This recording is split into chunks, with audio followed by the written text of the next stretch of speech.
Hello there, ladies and gentlemen, and welcome to Three Men in a Boat. The title for this new podcast is from the 19th century book by Jerome K. Jerome, Three Men in a Boat, which is a bit of a comedy. There are a few elements that we'll be bringing into the discussion as we go along. The first element is Montmorency. So the whole premise of Three Men in a Boat is essentially the narrator, Jay, reads a medical book and decides he has everything in the book. And so he decides to take his two friends on a boating trip to kind of rid him of all these ailments. He also brings his dog, Montmorency, who's an idiot. He's the most chaotic, stupid dog that you could possibly imagine, and just gets in the way of everything and just disrupts everything. So one of the things we're going to do is give Dylan, our lovely producer, Montmorency. So if we start talking a bit over the line, he can throw it at us, and then the next line we have to say is anyway, and move on to the next subject. A bit of editorial control, but occasionally stuffed toys will be thrown. My name's Dan. I'm a chartered financial planner. I'm a sort of part-time academic as well, and I'm a local Boston chap. Do a bit of rugby, strongman, all that kind of stuff. Married, 2 kids, etc. Blah blah blah blah. I'm Mike Gilbert. I'm a local politician and also a volunteer activist in terms of greenscaping and that sort of thing. I've written a number of simple pamphlets and booklets on politics, and I'm really keen to get as many people involved in political discourse and political thinking as possible. My name's Alex Keenan. I am a solicitor and notary, which is 2 different types of lawyer. I went to school in Skegness. And I think in the original discussion of the concept for the podcast, I'm fulfilling the liberal, lefty, lawyer, frothy coffee, Guardian reading slot. Yeah, that's much. me. Yeah. Never met a lanyard I didn't want to colour in. Very good. So the first thing I think we should talk about this week is, of course, Keir. Yeah. Because he's gone. Yeah, he's gone. Which was the latest of his U-turns. It's just, I just find it so ironic how his resignation was itself another U-turn, having said a week before, oh no, of course there's going to be a contest, and then a week later he's off. It was the Friday night he was briefing. Was it the Friday night? Yeah, the Friday night. I will fight on. I'm just going to go I will fight them on the beaches. Then he got to the beach with his little spade and shovel and thought, oh, bugger it. Well, yes, the numbers didn't work, did they? The numbers clearly didn't work, no. And he realised it'll be it'll be a waste of time, basically trying to put himself forward to stay. He would be demolished. Yeah, which I think is a shame, because it was funny when he was going through his list of achievements in his speech, and there's a fair few things that he's done an okay job of, but I don't know. Some people say it was a comms problem. The Rest is Politics podcast. Yeah. Of course, they think everything's a comms problem. But anyway, funny that, isn't it? I think it's a character problem. Yeah. It's a character problem. Some people would particularly on the right would say that. Yeah. But I genuinely can't figure out how he went wrong, because he had a really good majority. I mean, it wasn't really his majority. There was a lot of let's get rid of the Tories in that landslide victory. I think there wasn't a lot of votes for him, but I mean, the majority to a certain extent was too large. Yeah, because then the backbench felt they were entirely free to rebel. Yeah. I mean, the welfare vote was actually, I think, the key first big indicator of that is the backbenchers were not governable by him directly. Yeah, and there's been a lot of blame laid at his door for not hanging around in the tea rooms and that sort of stuff. I think that's a slight simplification. There's always going to be a sense, if you've got such a large majority, I'm going to turn up in Parliament to vote for something that I know is unpopular in my constituency. Well, of course I'll rebel, But, I mean, the large majority was probably delivered by the fact the political system, was on the right particularly, was divided by the appearance of reform. So if you actually calculated the right-wing vote in the country, the centre-right vote, it probably wouldn't have given the Labour Party the majority that they got, but for the way our system operates. Our first-past-the-post system operates in this way, where it gives you these huge majorities because of what's actually going on the other side of the political equation.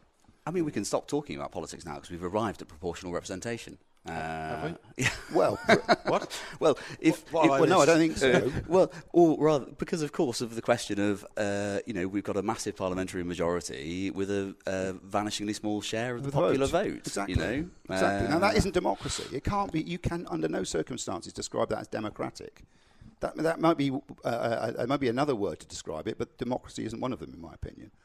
It's not right that the public are exposed to this government with all of its supporters in Parliament when it has such a small and vanishingly smaller public support today. But why do you think that the Parliamentary Labour Party fell out of love with Keir, or indeed, did they just follow the country in that? Well, I've got this theory, if you like, that people confuse feeling deeply with thinking sort of sensibly.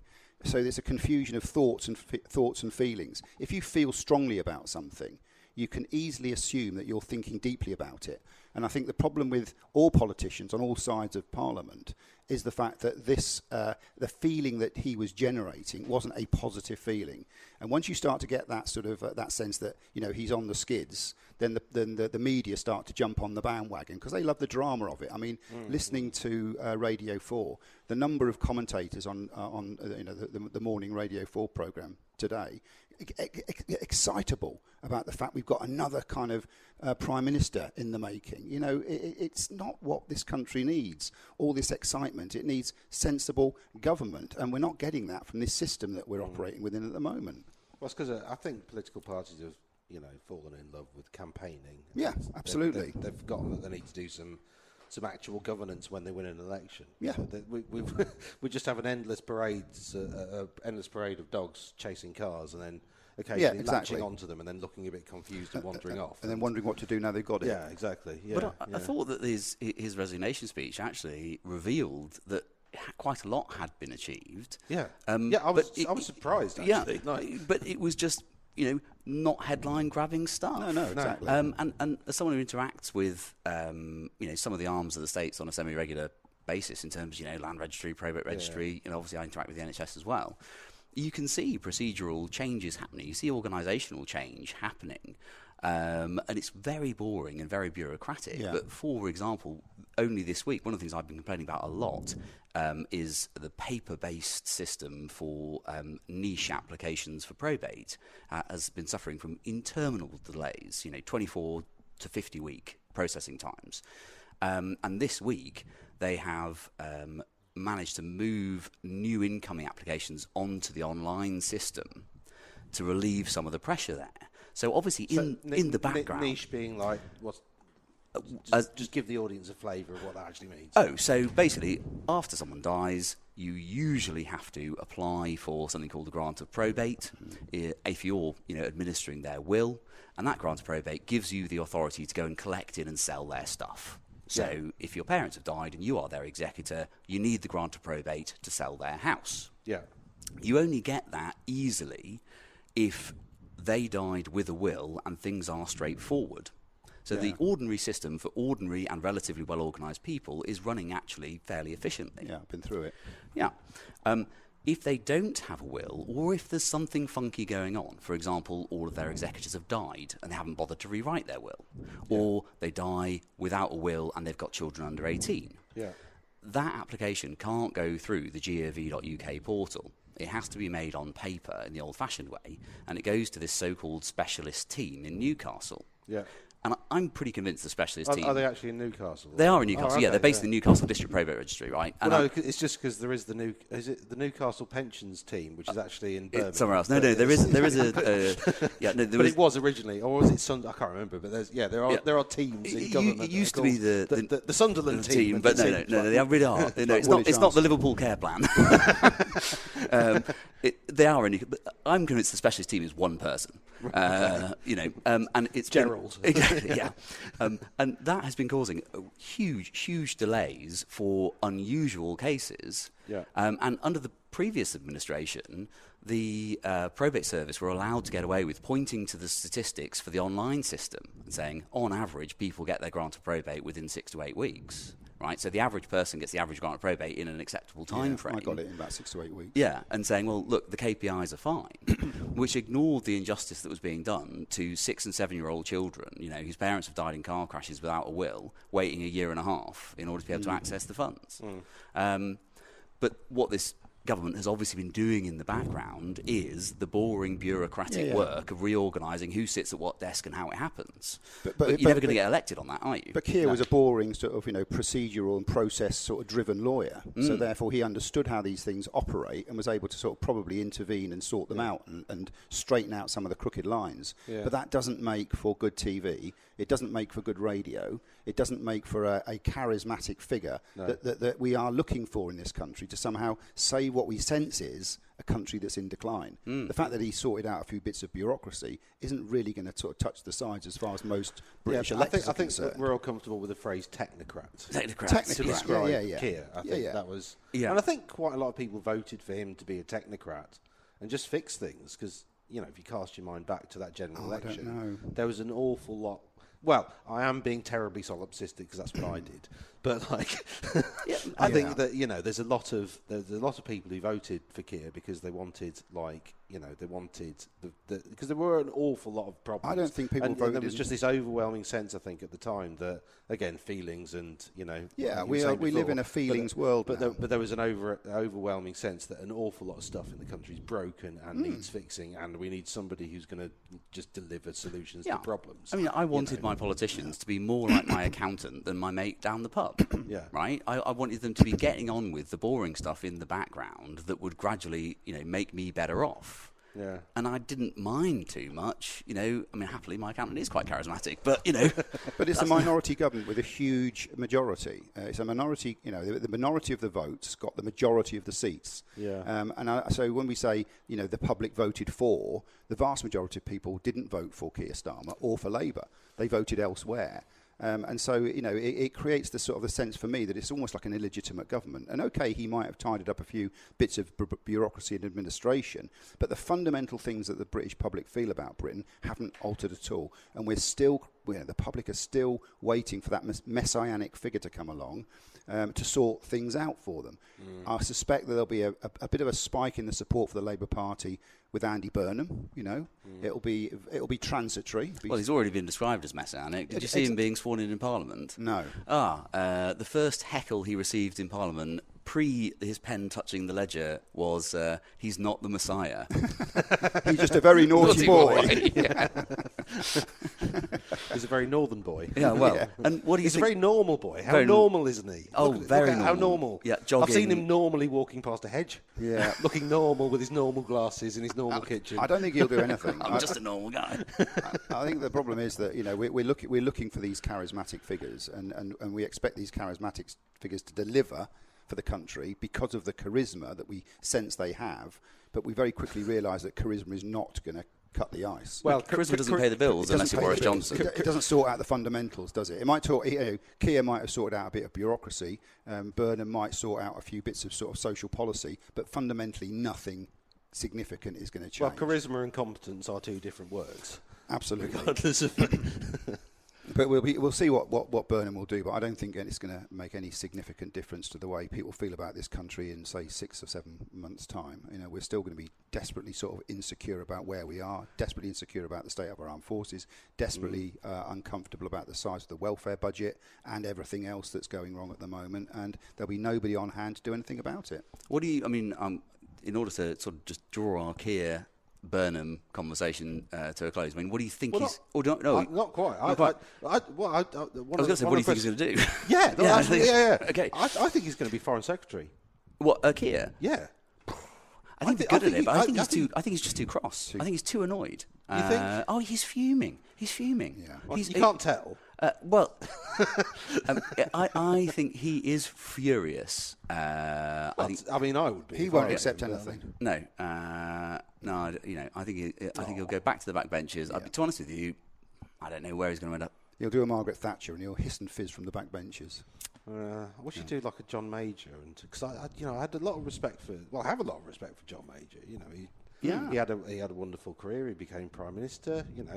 That didn't end so well. And then he served his constituency, admirably from the back benches for many, many years. And, I think that's... But John Major's rise and fall sort of almost map the process by which we've been moved away from being a thinking kind of electorate to a feeling electorate, because we got swept up in the New Labour project was very much about how people feel about what politicians should be doing, rather than actually looking at the details of what politicians were doing. And I mean, that's probably the last, what I would class as the last competent government we had was that government of John Major, before we moved into the madness of the Blair years and beyond. Well, it's interesting you say that, because there was one saying in education throughout that period that I used to really love at the time, and now I realise it was a bit of a mistake, which is that we're educating the kids of today to work with careers yet to be invented, with technology yet clever to be invented, statements, or whatever. But like, actually, you think about it, and the reality is that you still need engineers and nurses and doctors and all the rest.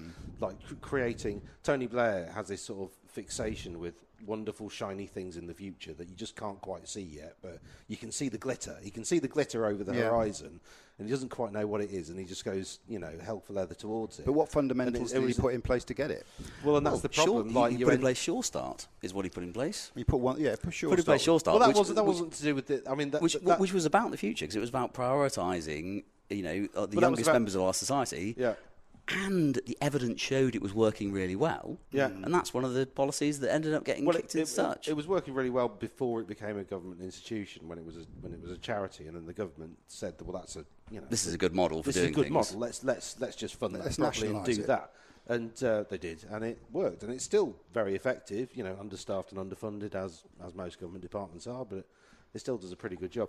Another thing he did was the Child Trust Fund, which was ridiculously cheap for a government to do, to give every child 250 quid. But actually, when they get to 18, it's because it's been invested, it's grown into a few grand, and But these aren't seismic kind of changes. But it costs the country nothing to give kids, almost nothing, to give kids a couple of grand when they turn 18. But these aren't the sort of seismic changes that the country needed to take it away from the trajectory of failure that we've been on since that time. I mean, it felt good at the time. We all remember when Tony Blair got elected.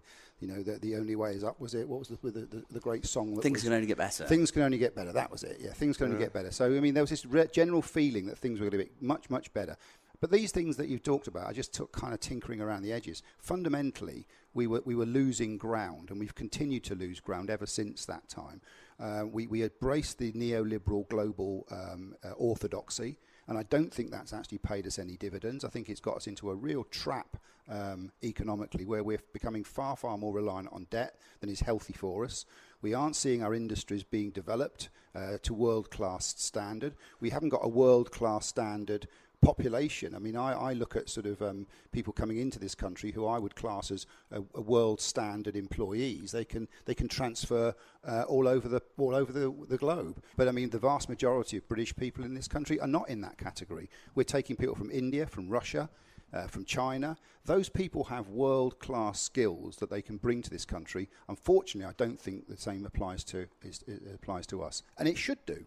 I think there are areas in which we are still genuinely competing to be, in the category of being world class. I think, biomedical sciences, precision engineering, AI.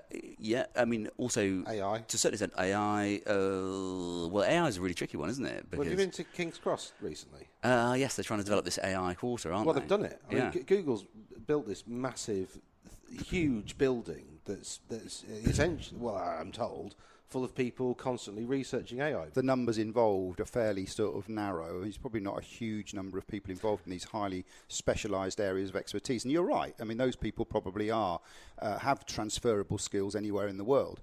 But the vast majority of us haven't got that. And we haven't really got an education system that, in my opinion, is encouraging that. And I mean, in many ways, the attack on the private schools was a bit of a problem as well, because I suspect that some of the children who were coming out of education with world-class DeepMind, Sir Dimi Hassaby, who's set up another company which is doing AI. But so it's about the breadth of that population, really, and I think that's where I feel we need to be heading. We need to be looking at ways of making our population educated to a world-class standard, and I don't think that's happening. And we're also squandering the opportunities for ordinary working people by excluding them from the workplace because we have such a generous welfare benefit system. I think the welfare benefit system does need some careful recalibration and some careful recalculation. It's not actually helping the country at all. Well, I just think we just need to educate people for the jobs that are available because we've got.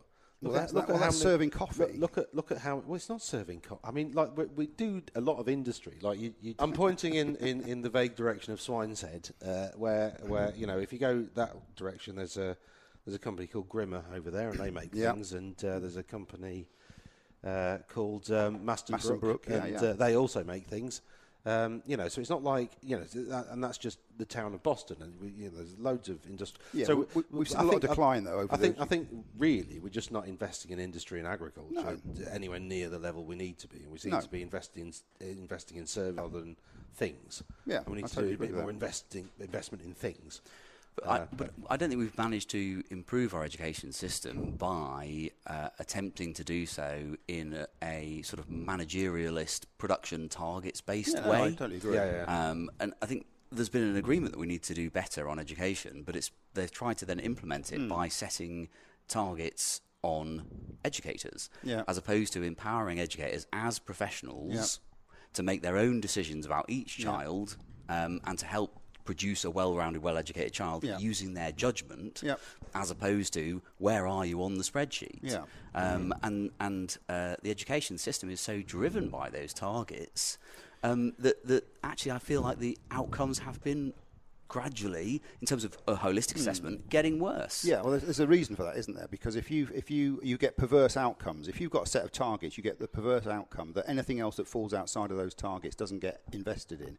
Because the only thing you want to invest in are the things that are going to give you the boxes that you can tick to say, look at how well we're doing. And so creating the well-rounded student, which is what education used to do, the student who could leave education and maybe picking up on something that they'd learnt or they weren't particularly interested in, but then getting a real interest in it later in life, like music or drama, those things aren't happening anymore because the emphasis is on very specific areas of knowledge. Was he too Blairite? Is that kind of? Well, I think that Mike's argument was that there isn't a way that under the current system, a politician doing the things we've seen politicians doing for the last 20 years.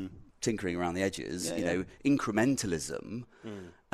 Mike's thesis, I think, was that incrementalism, gradually tinkering with the system, a few bureaucratic changes here, isn't enough to fix big problem. the big problems of why do we feel like we're worse off, society's going downhill. Yeah, and education is one of those big ticket items that tinkering around hasn't really resolved. And introducing KPIs and KPTs as a way of measuring the success of the education system has proved to be counterproductive because we haven't got the well-rounded students. We've got students who've come out with a raft of qualifications, but many of them have social skill deficiencies. I mean, they are fairly well-rounded. The problem is that I think a bit too well-rounded in that they don't have a specific enough education that they can actually do a job with it. And I think that's, we've got, 100,000 kids, well, not kids, but young adults, between the ages of 18 to 25 with a degree and no job. I mean, that's a city.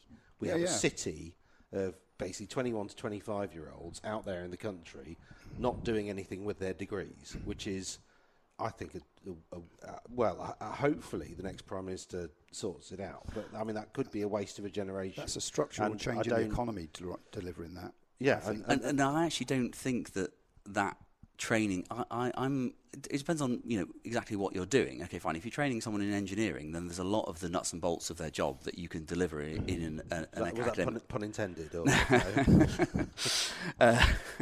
you can deliver in an educational establishment, right? Yeah.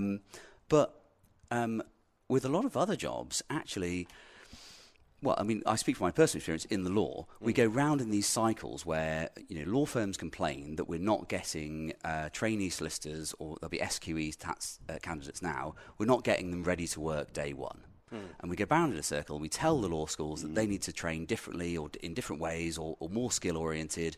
And you go from articles to the LPC, and then you go from the LPC to the SQE, and we mess around with the curriculum. And the law firms are always complaining, you're not giving us oven-ready, workers, right? But that's kind of the job of the training contract. Indeed, that's kind of the job of the firms. Yeah, but, exactly, because you can't, within an educational environment, give someone what they need to come out at the end of a 2 or 3 year process as a decent and well-rounded legal professional, because what they need is to be doing the work with a mentor, to interact with real clients, day in, day out, to navigate the system, to send the paperwork up to Newcastle and realise, where the problems in that system lie. And there's no training course or exam in the country that can prepare someone to do the work for 2 or 3 years. And contrary, they do kind of need to arrive with the theoretical, we're getting very specific here, but they do need to arrive with the theoretical knowledge, because, your day-to-day practice isn't going to give you a fundamental understanding of the theoretical principles of tort. You need that classroom time to do the kind of the high theory stuff and the history of law and how the whole thing interacts with each other. But the word is, a legal practitioner. It's the practitioner bit that seems to be neglected, and in many respects, what you're saying is reflected in the general education system, in that we've raised the school leaving age now to 18. So children or young people who would have been getting some kind of experience of a real workplace are largely excluded from that now, because it's not possible to employ them because of all the insurances and the risks associated with employing anybody under the age of 18. So we've denied young people the opportunity to go into work, and then we wonder why, when they come out at the age of 18 with their suite of A-levels, they're not actually, to use your phrase, oven ready for the workplace. I think lots of decisions have been made which, on the face of it, seem to be sensible. Getting children through with a GCSE at the age of 18 in mathematics and English, but the consequences of that on other areas of their development have been adverse but not calculated, or weren't calculated at the time the decision was made. There's I should say it publicly, actually. There's a book I'll never write. But I'm going to say it now, so everyone knows. There's quite a few of those. Yeah, quite. And it's called The Cost of Compliance. Yeah, exactly. Right? And the cost is not, for me, sometimes it's a financial cost of the rules and regulations you talk about. So getting a young person into a working environment early is actually a really good example. I had a fantastic young man deliver his CV to my office recently. Very impressive CV. Academically, he's doing brilliantly, and good initiative. And what he's looking for is work experience. But he's under 18, right? Yep. I mostly work on my own, right? I can't have a 17-year-old boy in my office. No. Number one, from a privacy point of view, confidentiality. I can't sign him up to a confidentiality agreement that's binding, So from a sort of data protection, GDPR point of view, I really can't have him in the office because I can't manage that risk, And equally, from a safeguarding point of view, I can't have a minor, sitting around in my office. That's because he can't actually sign a contract. Exactly. I could manage the risk if I was dealing with someone who could sign a contract, but you can't because you're under 18, right? And so the cost, of those compliance hurdles, which, as you say, were introduced for good reasons. It's a good thing that people aren't selling my personal information without my permission. I mean, they are, but it's a good thing to try to stop people from breaching my privacy and running away with my data. That's a good thing. It is a good thing to protect children and young people, to educate them longer. But the cost of compliance are those lost opportunities. And also, there's two costs. One are the lost opportunities. So he doesn't get to sit in a working environment, get used to what being in an office or what in a work culture is like, exactly. So then he won't be oven ready. But also, the second, and I think the biggest cost, is that it then makes me cynical about those rules, cynical about GDPR. I view it as a barrier and a burden when it was intended as something that was actually going to protect and look after people. And so for me, the cost of compliance is that actually it destroys our faith in the rules. And it's perceived by a lot of people to be a threat, so that, if you don't comply with it, you can get into some very serious trouble. I do take the view that we don't really have much in the way of entrepreneurialism in this country, because we have health and safety and we have human resources. And again, if you're looking at what needs to be looked at to sort of get this country put right or start the process of putting things right, we probably do need to go back and revisit some of these things. But I mean, that's the health and safety remark is a perfect example. People rail against health and safety all of the time, and sometimes it does impose. So do the health and safety executive. If you go on their website, there are loads and loads of cases where they've been essentially asked for their opinion on stuff. Yeah. Because essentially some health and safety officer at some company or other has said you can't do that because blah blah. The famous example was Henman Hill. There were people slipping down Henman Hill. Wimbledon decided to shut down Henman Hill because they said it's a health and safety problem. Luckily, a bloke who worked for the health and safety executive was on the hill, and he said, absolute nonsense. People have been slipping down this hill for generations. They know the risks entirely. It's totally on them if they want to sit up there. It was used as an excuse by them to do something they didn't want to do. Yeah, and they basically just wanted to shut it down because they didn't want it to be ruined and turned into a mudslide. Yeah, and let's not forget, the reason why health and safety, regulations were brought in is because people kept going to work and not dying. Coming home. True. A lot of my clients, farming is now the most dangerous profession. If we can pull it back to Keir. Oh, Keir. No, I want HR. HR, yeah, Keir. Yeah, Keir's HR policies. And personnel. Well, I want to go on to Burnham's personnel. Right, who's Burnham going to put in? We're not going to laugh about Mandelson a bit. Oh, Mandelson. my son's favourite politician, Just Peter Mandelson. I don't know why. I've got no idea. I've never met anybody who can explain to me why Mandelson. What, for America? Yeah. Well, I had a theory. It just wasn't a very good one. Well, so in general, or for the American ambassadorship? Well, I mean, I think it was he seemed to be friends with Trump and therefore might do a good job with. We talked about this at the time. I thought it was sensible realpolitik, right? If you've got someone in the form of Trump who, let's just say, I don't think he's on the side of the angels, right? And you have someone who seems to get on with him well, with the nickname the Prince of Darkness, right? Yeah. Who would I send to go and be my representative to Trump? I'd send the Prince of Darkness, right? He seems perfectly appropriate, right? All those evil dudes will hang out together. Somebody who's equally as capricious. Exactly. They can bond on their capriciousness. And so I think. Yeah, but the problem with that though is that Mandelson, as far as I can tell, has done nothing positive in his career ever. He doesn't seem to have actually achieved anything other than getting sacked for being a Roman. Yeah. And that seems to be. He gets an Oscar for hubris, I think. Well, and also the person who he replaced was doing a perfectly good job, which undermines my theory. My theory was, well, let's send him because he gets on with Trump, and actually you may as well send people who can talk Trump's language, to go and deal with him. But actually, I was wrong because actually the existing ambassador was doing just fine. Yeah, I think it was. Yeah, I think it was. Keir, I think it was Keir Starmer just wanting to sort of suck up to Trump and send somebody who Trump would find completely acceptable, somebody who's almost like himself. A bit of a short-term dodgy dealer, very much into kind of how you present, easily can quickly change his mind, and so if you've got somebody like that who's like a Trump, who you believe broadly you can trust, well, you'd send them over there because Trump's going to like that. He's not going to like somebody who's a deep thinker, somebody who's got a measured approach to things, somebody who sort of has a somebody pays attention, somebody who's got a broad, someone's got a lengthy attention span, somebody who understands global politics and diplomacy. So you don't send someone like that. You send somebody who can kind of busk it with paedophiles. But that was the basic premise, wasn't it? But I think I was mistaken in running that argument. I mean, that was my argument. Was go send him birds of a feather, right? They've both been on the island together. Yeah, exactly. But I think I was wrong about that because, of course, I was sitting there thinking, who do we send to go and deal with bandits, right? Another bandit. No, that's not true, right? Who do we send to deal with bandits, right? Sheriffs, right? Which, in theory, they should be the ones with principles. Yeah, but don't you think that all of that's gone? I mean, that's sort of leaving the stage of global politics. I mean, look at the people we do do business with. The global rules-based order is massively. Well, it's not dead. It's massively under threat, though. It's very nearly dead.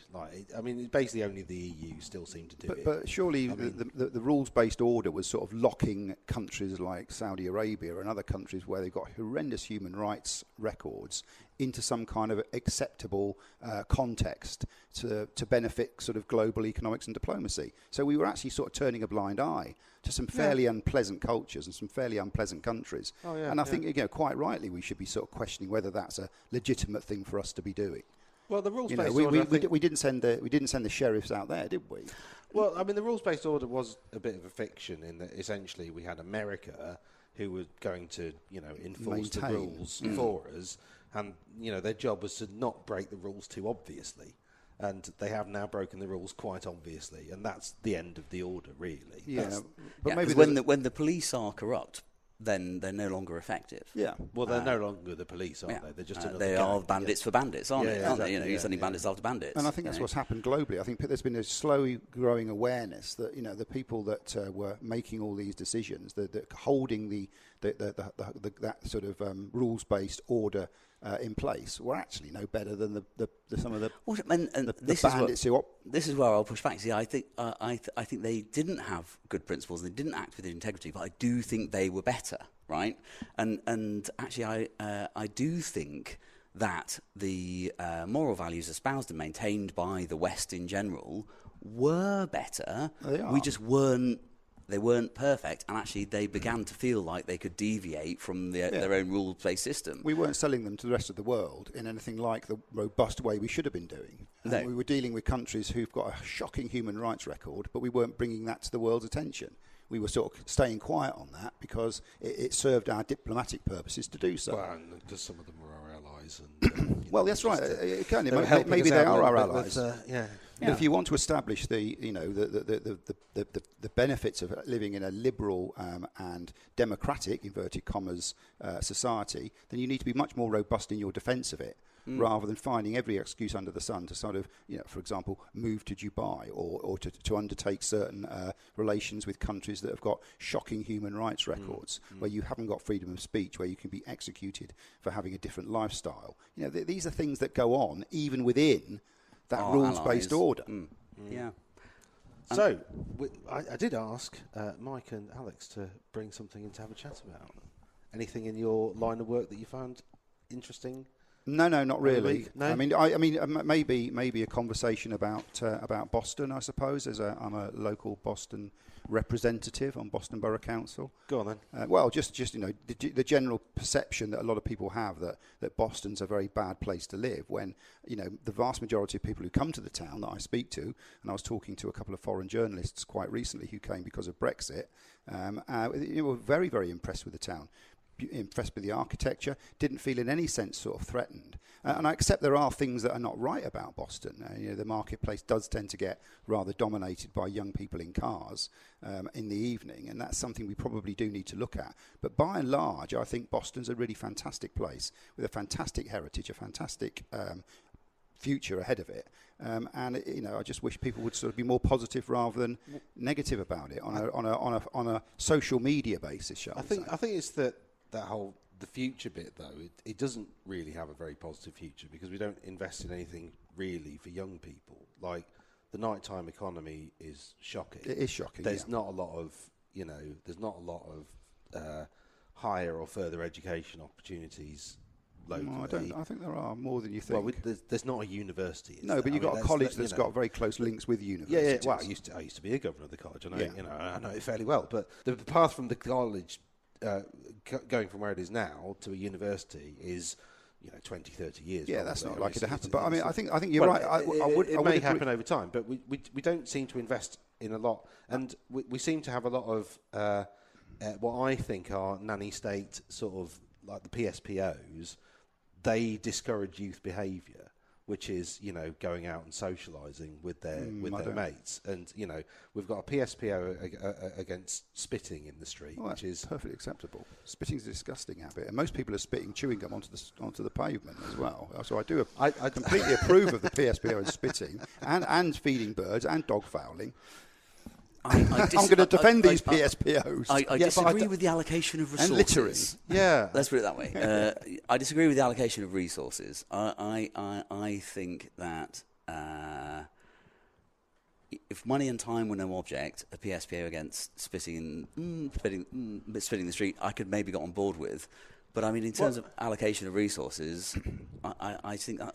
I just don't think it's high enough up the priority scale. No, I think generally people are unhappy about things like that, things like dog fouling, feeding the birds, drinking in the town centre. I think those things are things that when we do research, we find that those are important things for the general Boston public, and when they see it happening, they're not happy with it. Riding through the town centre, scooters are the new one that's come along now. But when you do research, what's the demographic of your respondent? Well, by and large, you Not know, young sort people. of. But we are getting better at going in to talk to colleges and schools.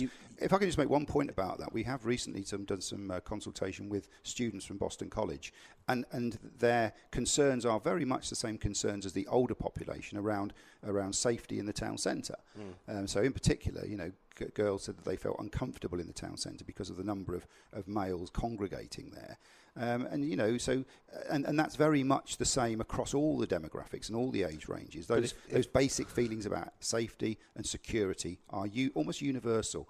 So you know, and if you don't have people congregating in the town centre, they won't be there. They'll be somewhere else. And then they won't be spending money there, and therefore we'll have less shops. But people do live in the town centre, and we're not having people coming into the town centre, going to businesses, shopping, having coffee, and what have you. The businesses are struggling because the footfall's not there. Yeah. And for me, there's a discussion to be had. Maybe we can have the discussion. But now. all these PSPOs do is they restrict people from going into the centre. No, I don't think they're worried about their behaviour. No, I don't honestly think they do, Dan. I don't think people are deterred by the fact that there are PSPOs, because nobody goes into Boston to spit on the pavement. Nobody goes into Boston to get drunk in the marketplace. Nobody goes into Boston to let their dog crap on the pavement. No, the PSPOs are a neutral feature of this problem, I think. I think the basic problem, and I'll explain my take on it, is that we've tended to move people out of the town centre over the last, say, 10 to 15 years. Now, that's had a beneficial effect in that we've got fewer people living rough, or hotbedding, as they used to call it, who are working in our local farms and our local factories. So there has been some positive outcomes, but the income that those individuals have got is significantly lower than the income levels that would have been available to spend in the town centre before the arrival of our newly arrived communities. What we've done, though, so that isn't the primary problem. The primary problem is we've moved people out into the new build estates on the outskirts of town, and those people need cars. Now, when they have a car, they don't hop in their car and drive into Boston. When they need to do some shopping, they hop in their car and they drive to one of the out-of-town shopping facilities that we've got, predominantly Springfields in this area, I think. So we've created, again, it comes back to what we said earlier on about politics generally. There's lots of little decisions that have been made, but no one's actually joined up the dots and realised how what the implications of those decisions are going to be in the broader context of the town centre, for example. So for me, you know, we've made that decision to sort of move people out into the new build estates. We needed those new build estates because they were having them. We've got government money coming in. We've got more people paying council tax, etc., etc. But the upshot of that is that with online shopping and a reduction in the number of people wanting to come into the town centre because they've got cars and they would rather go somewhere else, we've actually denuded a lot of the Boston town centre economy, and we need to try and find out how to get that back. Well, this is somewhere where, you know, allegedly Burnham might actually be making a positive contribution, because he's very in favour of devolution, and he wants to push power allegedly down to the not to local councils. Not to local councils. Everybody says that when they're coming to office. They all talk about, you know, moving more power locally rather than centralisation. Then they get in, and then that's lies. Westminster keeps the financial and the It seems to be pretty universal. Everybody likes the idea of, you know, of localising power, and then until they get into Westminster, and then they want to hold on to it. Sometimes, well, in fact, almost always they seem to have a Damascene conversion to the civil service. Yeah, which is the Treasury. To the Treasury. Yeah, Treasury run this country, I think. Yeah, which I think is a real shame, because talking about policy, back to policy development, it was Treasury thinking that designed the changes in inheritance tax for farmers and set the thresholds without consulting beforehand with industry about where the thresholds ought to be set.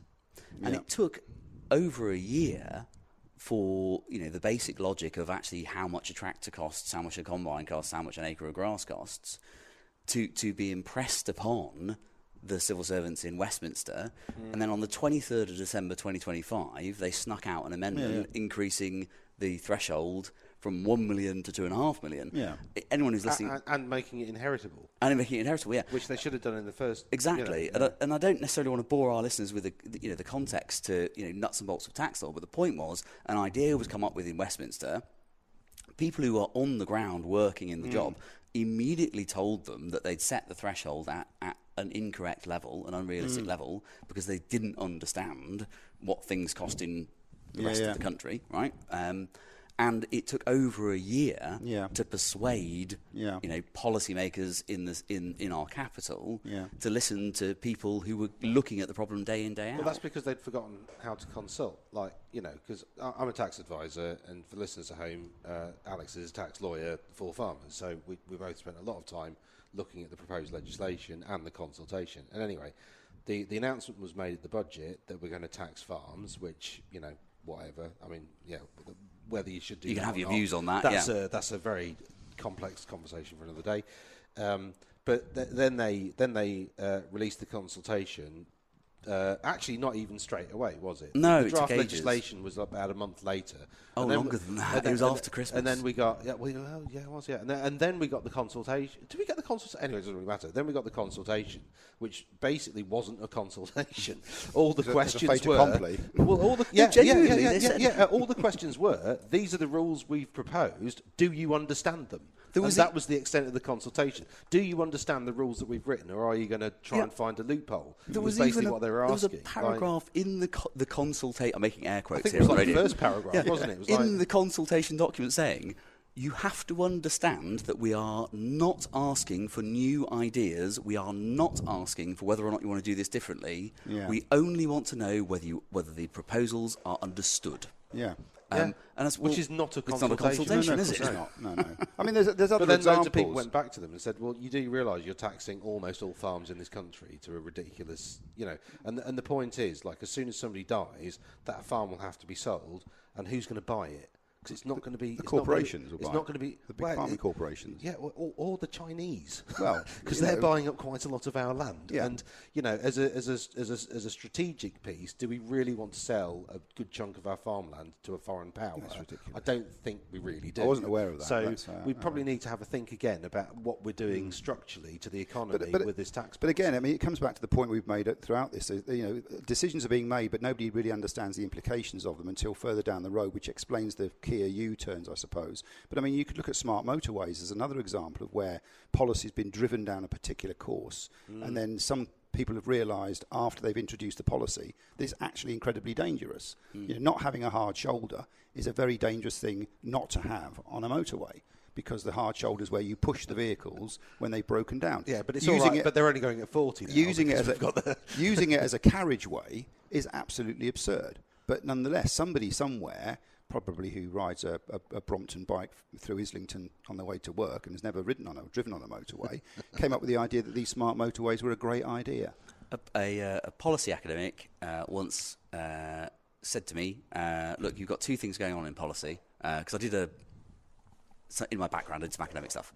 So you've got two things going on in policy. You've got policy problems looking for a solution, and you've got policy solutions looking for a problem. Yeah. Right? And the punchline was, and there's a lot more of one than the other. Yeah. Yeah, it's very good. Yeah, and it's true, Yeah. We do need to look at policy making in this country and how we do it. Yeah. But unfortunately, I don't think we're going to be able to take the electorate with us on that. No, because it's boring. It is boring. It's That's the deeply problem. boring. It really is. Unless you're particularly a nerd about motorways, right? Or the economics of tax. It's just deadly boring. But I do think we need to get, my ambition really is to get more ordinary people excited about politics, because I think one of the things that's problematic about our political system is that fewer and fewer people want to get involved. In fact, I'm shocked by the number of people under the age of 50 who don't really understand politics at all, can't describe what the difference is between left and right, have no understanding of where the origins of conservatism come from, or the Labour Party's ideological influences, what they might be. And that is really quite shocking. And no wonder we're handing the country over to technocrats and to civil servants who themselves don't really understand how any of these things actually work. A big part of the problem with the blob, as the Conservatives call the civil service, i.e., they called it the blob because it gets in the way, of what they see as good policy is that they are going to the civil service, which are supposed to be pragmatic and based in the real world, and then they have politicians approach them with their ideologically driven policy ideas, and then the civil servant is sat there looking at this policy idea thinking, well, how on earth do I make that work in the real world? Like, I understand the objective, I understand what they're trying to get to, and I understand the idea, but I have no idea how to translate that into something real world that's actually going to be effective. And I think that's the blob. Well, it's a case of how can I make this work in the existing system? And I think we started the conversation, I think before we started recording it, that we need to change the system. You can't make some of these things work in the existing system. But that's not the civil servant's job, though. No, it's not the civil servant's job. So we need to actually have a national conversation about how we do actually make our country function in a more economically literate way, where we are once again encouraging entrepreneurialism in areas other than simply services and finance. How we do build an energy system which is working for the country and generating employment and business opportunities. We're not doing any of that stuff. We could do it, but we don't. Because the comms are getting in the way of that. I mean, the energy system, one of the things I have never understood why it is the way it is why does wholesale gas set the electricity price? I've got no idea. It doesn't make any sense to any of us, Why does wholesale gas set the electricity price? I've never heard an adequate explanation of that, but even if it's not even the explanation that I really want, I want people who are complaining about their high electricity bills, rightly, I want them to be saying, hang on a minute, why are the prices set nationally? Is it? Do you think it's to subsidise new energy systems coming into the market? So, for example, if you fix it at the price of gas and you're producing, low unit cost wind power, for example, then you get more money for your units of electricity because it's pegged against gas. I mean, that's the only thing I can think of as an explanation for it, because, like you say, it doesn't actually make a lot of sense. If you want to bring down energy prices and help to drive economic growth, well, this isn't going to work. This isn't going to do it. It does make an awful lot of sense if you figure out who makes the most money out of that policy, though, which is the energy companies, of course. 'Cause, buying in renewables costs nothing, and if they could sell it at gas price, they've made a huge amount of money. So, I think the answer to that is probably lobbying. But it's not serving the consumer, is it? That's the problem. Usual. And I think Ed Miliband got dragged over the coals on that one, didn't he? Because he couldn't explain it either. No. I've got a story. Go on then. It's super topical, but maybe even cliche. Okay. So I'm on is AI stealing our jobs? Oh, good. And I've got a good AI stealing our jobs story. Can it steal my dishwashing and my laundry folding and all that? Do you know what? I'd love it to steal those jobs. I'd love it. Pothole filling. yeah, that'd be wonderful. Yeah. It'd be quite nice. Yeah. It'd probably miss and fill in a ditch instead. We just insist there weren't any potholes. Haven't found any. I don't know what you're talking about. There'd be little mounds all over the place with no potholes filled in. Those are speed bumps. Yeah. What? So what happened was there's a law firm called Pinsent Masons, and you'll have to take my word for it. They are a very good law firm. They are a very good very, law very good law in firm. general. Yeah, they're based in London, but they're an international firm. They're very, very good. Magic Circle. Yeah. I am a regional flogger, right? And I've no hope of a job at Pinsent Masons. So they're a good law firm. So they're involved in a court case about transferring a load of case files from one insolvency practitioner to another. Again, pretty boring and technical. So they delegate the work down to the lowest possible level, which is a newly qualified solicitor. It's relatively straightforward work, isn't it? It is. It's a routine sort of job. And what happens is they plug the questions, their application, into the in-house AI. And they get an answer, which they copy and paste into their application to court, which contains a made-up quote from the Insolvency Act. So they've quoted a section of the Insolvency Act that doesn't exist, an AI hallucination, right? Which can happen with AI. They make things up. It makes things up. Yeah. The judge wrote back to them and said, I can't find this section. Can you help me out, please? Right? Because I can't find the section you're referring to in the Act. So the solicitor then took the judge's letter copied and pasted Didn't it. he actually say, I think it's an AI? No, not yet. that No. point. He said, I can't find it. Help me out here, please. So he copied and pasted the judge's letter back into the AI and said, can you answer this question, please? Right. Oh, my God. And the AI, in the way that AI does, oh, no, actually, you've caught me. No, it doesn't really exist. I suggest that, but actually, you can imply this statement from some of these other sections, Right. So what I did is I added 1 and 1 and got 7, right? Yeah. But so I think you can add 1 and 1 and get 7 in this case. But you might want to think about, apologising to the judge and admitting that actually that section didn't exist. But what you were doing is you were glossing a couple of You're others. being lazy. Yeah, right. So they go, I'm not going to apologise to the judge. Absolutely not. I'm certainly not going to admit that this is entirely made up. So they copied and pasted the bits from the AI that said, actually, well, you can imply this from the other parts, right, of the statute. Copied and pasted that, and this went from the junior solicitor up, signed off by their supervisor, back to the court, right? The judge at this point goes, no, you absolutely can't imply that, and no right-thinking lawyer ever would. This is absolute nonsense. He said, I'm astonished by your response. The letter was full of inconsistencies. It shows a cavalier attitude being taken to the accuracy of the material you are presenting. It struck me as very likely being an AI hallucination which had not been checked. Wow. So at this point, the judge, having given them a chance, right, and they've just plugged it straight back into their AI. Got very irritated. Yeah. Got super irritated and convened a hearing, summoned Pince and Masons, just them, called him before the judge to explain themselves. So look, come and explain how this happened, because the material you presented to the court is inaccurate. Basically apologise. Well, quite. What's going on here? Because actually, contrary to what people think, we are not. You can't pay us to lie on your behalf, right? I don't stand up in court and make things up. I mean, I don't stand up in court at all. But if I did, I wouldn't be allowed to lie.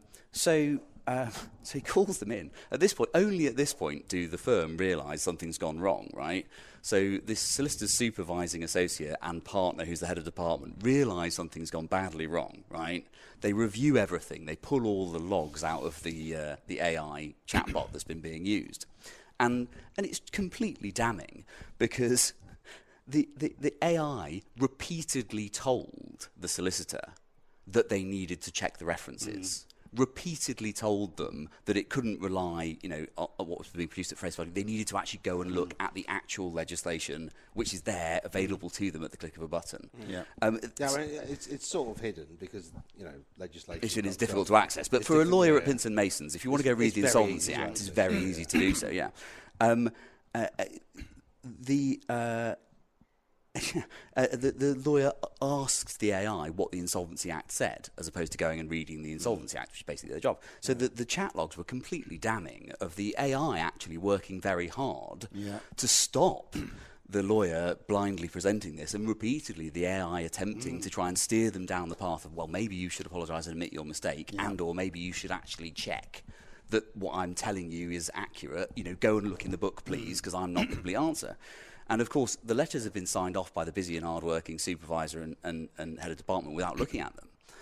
So they got hauled in front of the judge and basically just had to issue this big mea culpa, i.e., we're really sorry, this was a junior person, we should have been supervising them, and we obviously didn't. Here I am as their supervisor, here's the head of the department, you know, please slap us on the wrist. Yeah.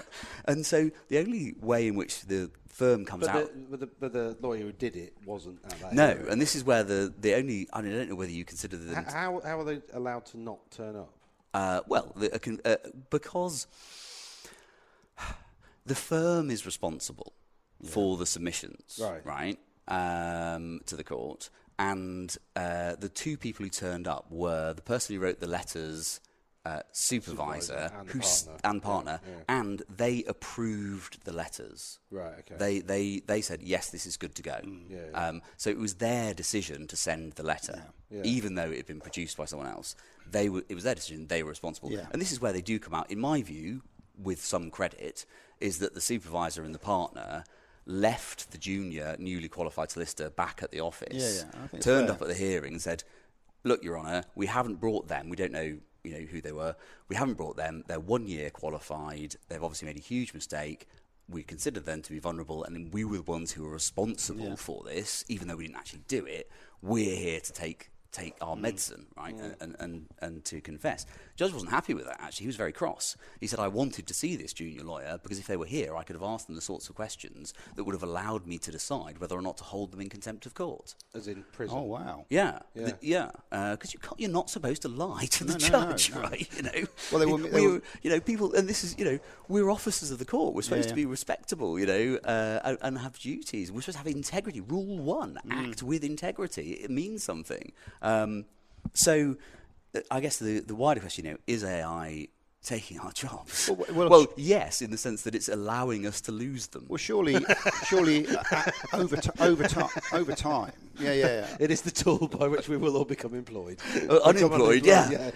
It's the rope, we're all going to hang ourselves with. One day you will ask AI a question, and you'll rely on it a bit much and get the sack. Exactly. In many ways, it's going to get refined, isn't it? So it will get better and better and better at getting it more accurate. So essentially, there may be a point at which, in say 15 years from now, when you wouldn't have had these problems thrown up with AI. I've actually asked AI a question, and it's given me an answer which clearly had some kind of falsehood in it, and I could see that straight away. I can't remember what the question was, but I thought, well, that's not accurate. So you do have to read what it spits out and make your own determination as to whether or not it's wholly accurate or not. Which clearly this junior lawyer didn't. I was just thinking about the oven ready thing you mentioned earlier on. Clearly this person wasn't oven ready. No, they weren't oven ready. They were naive. Massively not oven ready. They weren't. No. I wonder how much their law degree was done via AI. By AI, yeah. Yeah, but I'd be really interested to find out how much they use AI to do their degree. I think a lot of people use a lot of AI to do their degrees these days. But I think the problem wasn't a technological problem. I think that the technology did the best that it could. Yeah. I think it was a process problem, a human problem. Yeah. Because actually... No. I think it's human error. I think AI needs much more regulation, and I think that it needs to be right. If it's going to say something with confidence, it needs to be right. And if it isn't, it shouldn't say it with confidence. I know it said you need to read the legislation, but it's basically knowingly lying to that person because it knows it's wrong and it's telling the person that it needs to go and check that they need to go check the legislation because it thinks it's wrong. But it's an algorithm. But it's still confidently suggested something. But it's an algorithm, isn't it? I mean, you shouldn't trust something which is spat out by AI. It's not just an algorithm. It's very human, and it's not deliberately misleading anybody. It's just the way the thing was set up misled this individual who should have known better. Really. This is my point. It is deliberately misleading this person because why would it keep telling you need to go check the legislation? It has access to the internet, presumably. It can read the legislation. It's just chosen. But I could give you some legal advice. I mean, obviously I'm not a lawyer, but I would say, well, go away. I could go away and check that out, Dan. It's what you'd say. Well, I think from my experience, you could probably do this. But if I were you, because I'm not a lawyer, I would go away and speak to a lawyer about it. That's really all that was doing. Yes, in my but opinion. I'm not paying you for that opinion. I think they are paying you. I think our existing regulations were perfectly adequate to address this problem, right? And actually, yes, there are wider issues about AI governance and regulation, more generally. But in this case, it wasn't that the rules didn't exist; it's that we're not enforcing them properly because, number one, that newly qualified solicitor should have been more cognizant of their obligations. Yeah. The supervisor signed both these letters, right? Yeah. So why did the supervisor sign the letters? Had they read them? Probably not. And if they had read them, had they engaged their brain? Now, I have a lot of sympathy for them. They're under a lot of pressure. But the point is that at the point where signing off on a subordinate employee's letter becomes just a box-ticking exercise and you're not reading the letter, it's a waste of time. Yeah. So the laws and the regulations were completely adequate to deal with this, which is, you are responsible for telling the truth to the court, right? If you're supervising someone, right, whatever they do is your responsibility, and so you actually have to look at their output and engage with it yourself. Yeah. And if you're responsible for it, you need to take responsibility.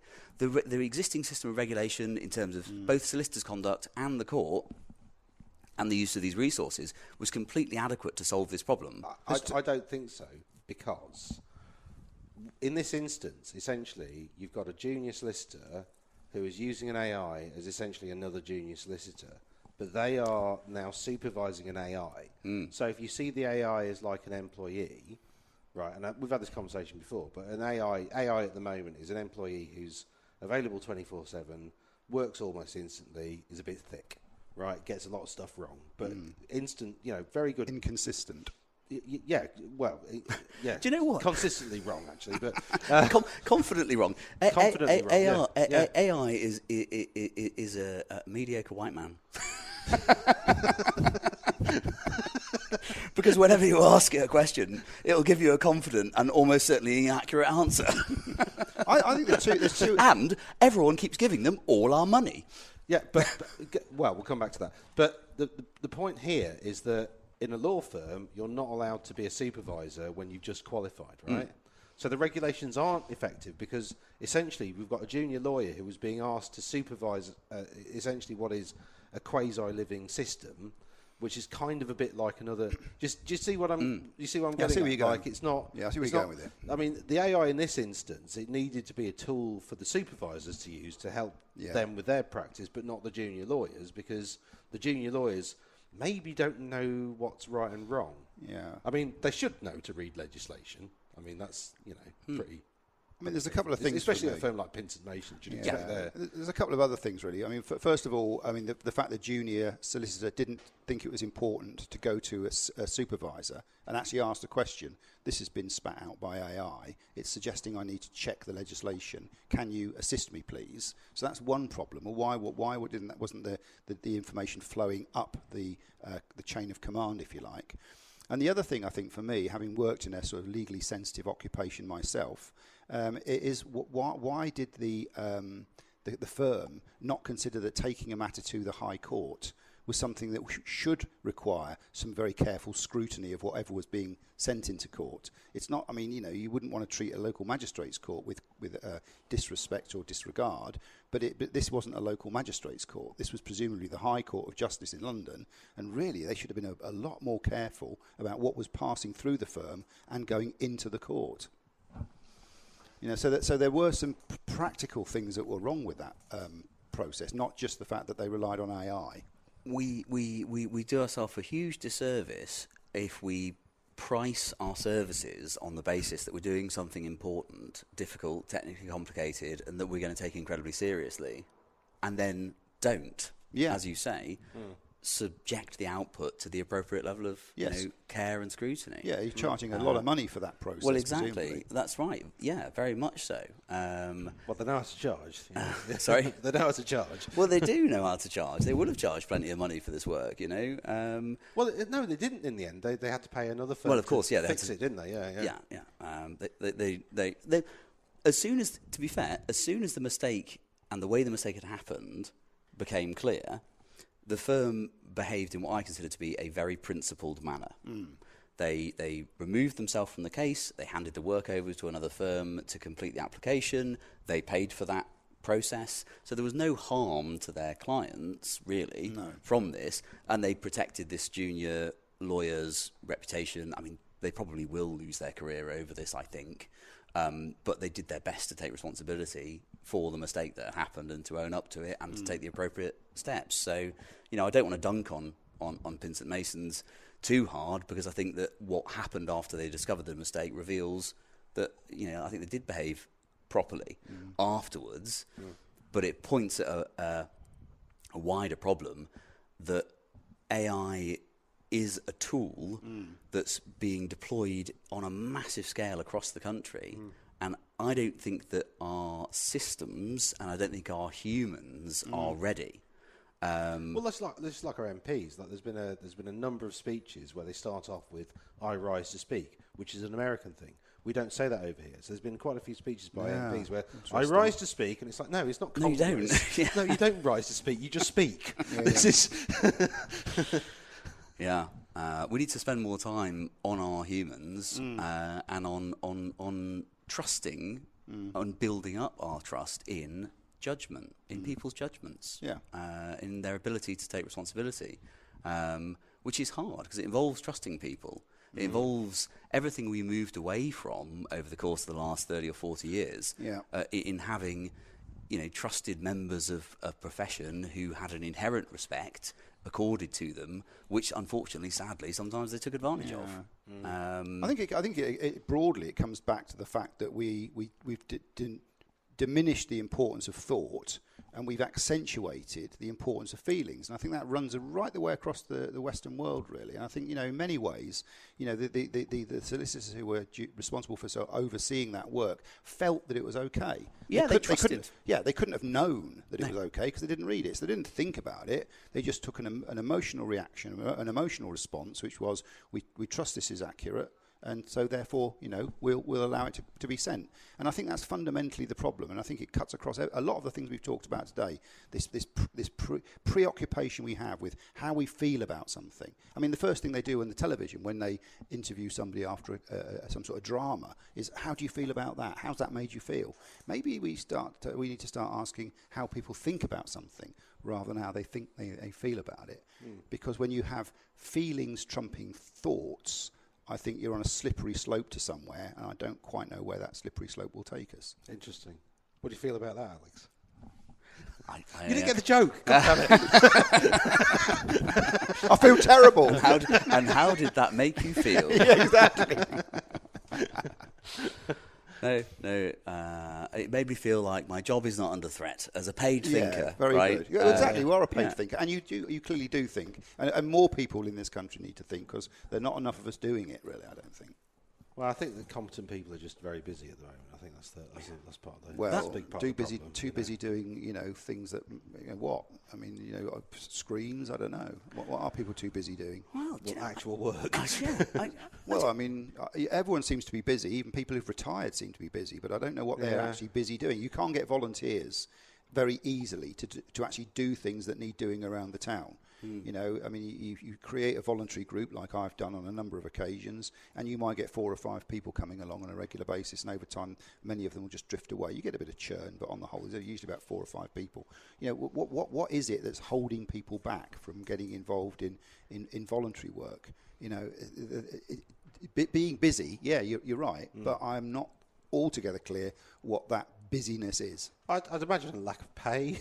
That's not busyness, though, is it? That's a lack of willingness. That's a glib answer, but it's a lack of willingness. It's an unwillingness to do it rather than a lack of pay. I think the inputs that you have to process in I can only talk about a white collar job, right? Because I don't work with my hands, but in an office-based white collar type of job, the amount of information that you have to process these days, because basically of email, right, is so high. It's a constant fire hose of information being directed at you day in, day out. Phone, email, messaging, the whole 9 yards.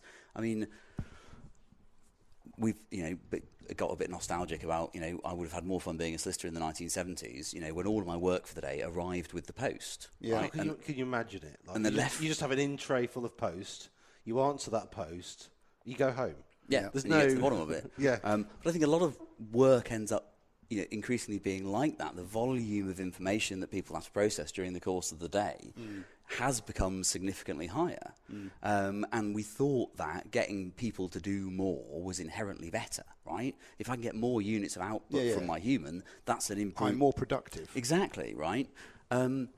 But I just don't necessarily see that this higher productivity is leading to better outcomes. No, it's not adding value. I mean, that's basically the problem. Well, it's not adding to productivity. No, it's not adding to productivity, but it's not adding to actual value. I mean, we cut people back at the coalface in employment to save money, and we think we're increasing the value by saving money. Saving money is not adding value, in my opinion. You have to spend money on people to drive up value. If people is that you admitting that austerity doesn't work?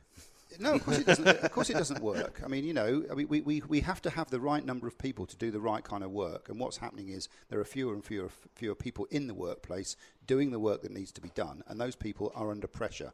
And what happens to everybody else? And I guess that's my challenge, really, in terms of trying to understand this problem. If I'm working to try and get more people to volunteer around Boston to do things, and I can't get them, well, there's a vast majority of people who aren't being overwhelmed with things to do, like monitoring emails and what have you, but they're not putting themselves out there to do it. Now, is that something which there's a psychological block on that?